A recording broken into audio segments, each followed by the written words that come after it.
स्वागत है न्यूज 19 में। मैं हूं आपके साथ करतार सिंह। राजस्थान में चारों तरफ बवाल मचा हुआ है।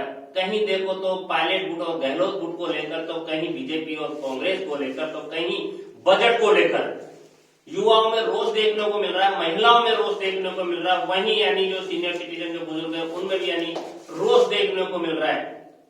कहीं भी यानी शांति वातावरण नहीं है। गहलोत सरकार ने जो बजट पेश किया उसी को लेकर हमारे साथ सीनियर स्टूडियो में मौजूद है, जो यानी बड़े बुजुर्गों की गिनती में आते हैं, मनमोहन दास राठी साहब। राठी साहब, कितने खुश हो आप जो गहलोत सरकार ने, जो गहलोत मुख्यमंत्री राजस्थान के, उन्होंने जो बजट पेश किया है उनमें कितनी सच्चाई है और कितनी झूठ है, और बड़े बुजुर्गों के लिए क्या कुछ दिया है उन्होंने? देखिए, बनावटीपन थोड़ा ज्यादा है और हम सीनियर सुपर सीनियर सिटीजन मतलब 70 से ऊपर वालों लोगों के लिए कोई रिलीफ नहीं दिया, जो कि उनकी प्राइम ड्यूटी है कि ये रिलीफ इस सुपर सीनियर 70 से ऊपर वालों को बहुत ज्यादा रिलीफ दे सकते, और खर्चा औरों के मुकाबले कोई 0.01% बजट के अंदर पड़ेगा।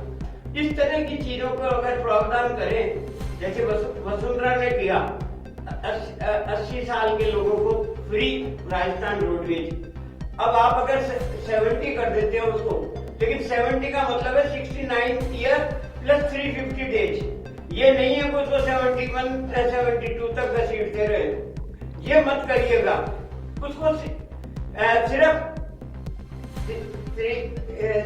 69 ईयर प्लस 350 डेज, इसका मतलब है 10 दिन के 5 या 7 दिन जो रहते हैं उसके अंदर ही आपको इम्प्लीमेंट करके दे देना है। क्यों? वहाँ आपके यहाँ रोडवेज में कम से कम महीनों चक्कर लगवाते हैं उनके कार्ड बनाने के अंदर। ये बहुत ही है। अब इसके साथ में ये रोज ये चिरंजीव योजना के बारे में गहलोत साहब बड़ा वो बताते हैं, प्रचार करते हैं, लेकिन वास्तव में अगर वास्तव में जाने तो ये योजना सिर्फ कागजी योजना है। प्रैक्टिकल में आप किसी भी प्राइवेट हॉस्पिटल में जाओ, जाते ही आपसे पैसे लेते हैं, रजिस्ट्रेशन, बाटा ढीका, पता नहीं क्या क्या पैसे ले लेते हैं, और क्या क्या टेस्ट के पैसे ले लेते हैं। हमें कुछ को समझ में नहीं आता कि ये टेस्ट जरूरी भी है या नहीं है।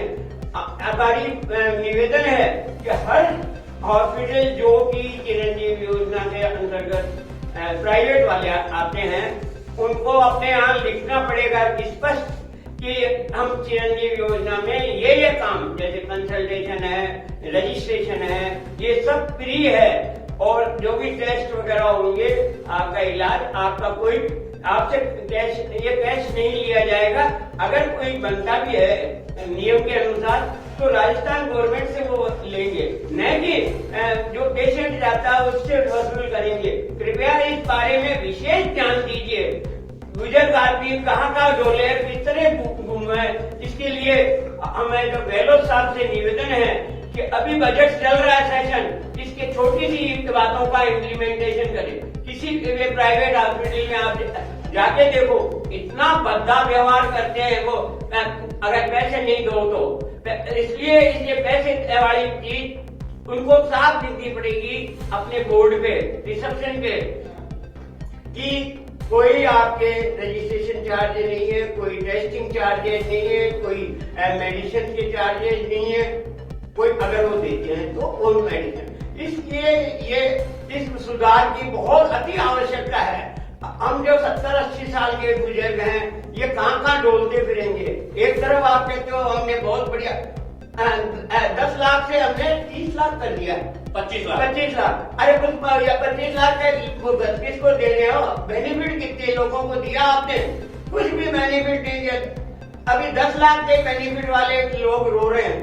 कृपया करके मेरी भाषा पे न जाके मेरी विनम्र निवेदन है मुख्यमंत्री जी से कि वो इस बारे में शीघ्र अतिशीघ्र, ऐसा नहीं इसको पोस्टपोन करके बोले अगले बजट के लिए पोस्टपोन मत करना, कृपया करके इसी सेशन में 2-4 रोज के अंदर ही आप इसको इम्प्लीमेंट करने की बात घोषणा करें, ताकि जनता को, जो खास तौर से सुपर सीनियर सिटीजन मतलब 70 से ऊपर के लोग हैं, उनको रिलीफ मिले, वो इधर उधर धक्के नहीं खाएंगे। लेकिन मनमोहन जी, इसी बीच आपको पता है कि आप कह रहे हैं कि इसी बजट में करे, इसी सरकार में करे, लेकिन यानी बहुत कम समय बचा हुआ है कांग्रेस सरकार के पास, और फिर से यानी राजनीतिक मुद्दा जो है, राजनीतिक जो मुद्दा है वो गर्म होता हुआ नजर आ रहा है। कहीं कहीं पायलट और गहलोत में फिर यानी दूरियां बनती हुई नजर आ रही है। पायलट ने साफ सीधे शब्दों में आला कमान को कह दिया कि राजस्थान का फैसला जल्द किया जाए, इसमें ढिलाई नहीं बरती जाए अगर फिर से राजस्थान में कांग्रेस सरकार रिपीट करनी है तो।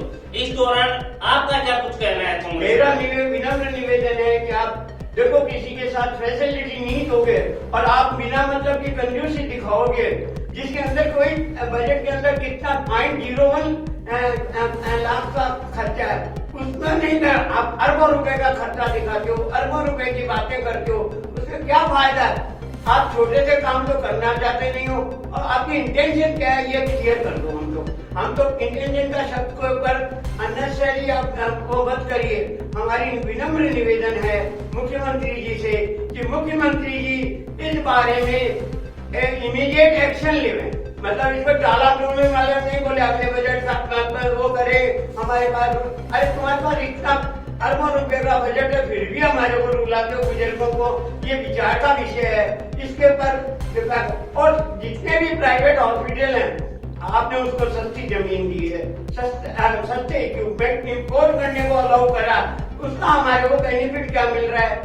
सस्ती जमीन दे रहे हो, बाजार में अगर मान लो 50,000 रुपये गज है, आप उनको 500 रुपये या 1000 रुपये गज जमीन दे रहे हो। जब आप इतना बड़ा उनको हेल्प कर रहे हो तो ये भी साथ में उनसे ये उनके लिए मैंडेटरी होना चाहिए कि सीनियर सिटीजन कोई भी इमरजेंसी वगैरह में जब बाहर नहीं जावे और डोलता फिरे नहीं, उसको कृपया करके इस बारे में स्पष्ट इंस्ट्रक्शन, और अगर कोई प्राइवेट हॉस्पिटल इसको फॉलो नहीं करता है तो उनका रजिस्ट्रेशन कैंसिल करके उन्हें उनके कार्यालय को सील करना चाहिए, या जो भी नियम के अनुसार विधान में आपके पास है उस तरह से रोकना। वैसे विधान में बिल्कुल सील करने का आपके पास प्रोविजन है, आप इसके बचने की कोशिश मत करो, उनको शेल्टर मत दो, आप जनता की तरफ ध्यान दो। जनता का अगर क्यों, जनता ही है जो आपको आगे लाने वाली है। मेरी तो आप मनमोहन जी, इसी बीच आपको पता है कि जो कांग्रेस के जो मैंने समझो उसको, जो कांग्रेस को जो पूरी लीड कर रहे जो सभा में राहुल गांधी जी जिन्होंने भारत जोड़ो यात्रा भी की थी, उसी दौरान भी यानी बीच में उन्होंने भी कहा था कि यानी किसानों का यानी कर्ज भी माफ किया जाएगा, किसानों को फ्री में बिजली मिलेगी। लेकिन ये 100 यूनिट बिजली जो गहलोत सरकार ने फ्री की है, क्या इससे यानी किसानों की यानी प्यास बुझ पाएगी? क्या किसानों की फसल में पानी लग पाएगा? ये इतना ही कुछ मददगार होगा जैसे कोई शादी में नमक खरीद के लावे कोई बेटा, पर वो कहे मैंने शादी में नमक ला दिया है, अब शादी का तबीयत से काम करो, तो कोई मतलब नहीं है। इस तरह की फालतू की वाहवाही नहीं ले रहे, कृपया करके कंस्ट्रक्टिव काम करें। आप जो भी आपके पास अरबों रुपए का बजट है, आप इन छोटी छोटी चीजों के लिए करने में विचार करने की जरूरत ही नहीं है, बल्कि आपको तो आगे हो गए कि वसुंधरा के आगे हम कांग्रेस वाले भी कुछ कर सकते हैं, ये प्रूव करिए, न कि आप कोई और उसे मॉडिफाई करके उसको कमजोर मत करिए, बल्कि इसको ताकतवर बनाइए कि सुपर सीनियर सिटीजन मनमोहन जी, मैं बता दूं आपको, जो श्रमजीवी करके जो 10 लाख से सीधा 25 लाख रुपए का जो बीमा योजना भी उन्होंने गहलोत सरकार ने निकाली है, बजट में पेश भी की है। लेकिन जो पिछली सरकार थी, बीजेपी की सरकार थी, वसुंधरा राजे ने द्रवती नाले को द्रवती नदी बनाई थी और नदी भी इतनी साफ सुथरी की हुई थी ताकि उसमें यानी आराम से यानी बार से लोग दर्शक देखने आ रहे थे। लेकिन आज उसी यानी द्रवती नदी की द्रवती नाला बन गया, यानी वहाँ पे मच्छर पैदा हो रहे, डेंगू पैदा हो रहे, बच्चे बीमार हो रहे, और मानसरोवर जो एशिया की सबसे बड़ी कॉलोनी उसमें सिटी पार्क के नाम से यानी ये पार्क विकसित कर दिया। आप बताइए, पुरानी सरकार ने जो अच्छी योजना लाए हैं, अच्छा कार्य किया, उनपे तो यानी कुछ ध्यान नहीं दिया गहलोत सरकार ने। मेरी गहलोत साहब से विनम्र निवेदन है कि इस तरह की अड़चने नहीं हुआ है कि किसी मतलब अगर आपने किसी घर में 20 आदमियों को खाना खिलाया है, एक आदमी अगर 4 चपाती की जगह 8 चपाती या 6 चपाती या मिठाई के 8 आइटम खा जाता है, कृपया उस पर ध्यान न देके इसको इग्नोर करें, बल्कि ये कि आप द्रव्यावती नदी की सफाई होए ही होए, आपके लिए एसेंशियल है, मैंडेटरी है। ये सफाई नहीं होती है तो उस पर्टिकुलर लोगों पे, चाहे नगर निगम है, चाहे जेडीए है, इन संस्थाओं पे ऐसा एक्शन होना चाहिए, डिसिप्लिनरी एक्शन होना चाहिए, ताकि उनकी रोजी रोजी महंगी हो जाए, ताकि वो गलत काम करने से डरे। मेरा इसमें उनकी रोजी रोजी से कोई मेरा वो नहीं है। मेरा निवेदन ये है कि उनको इस काम के लिए फोर्सिबली वो अपने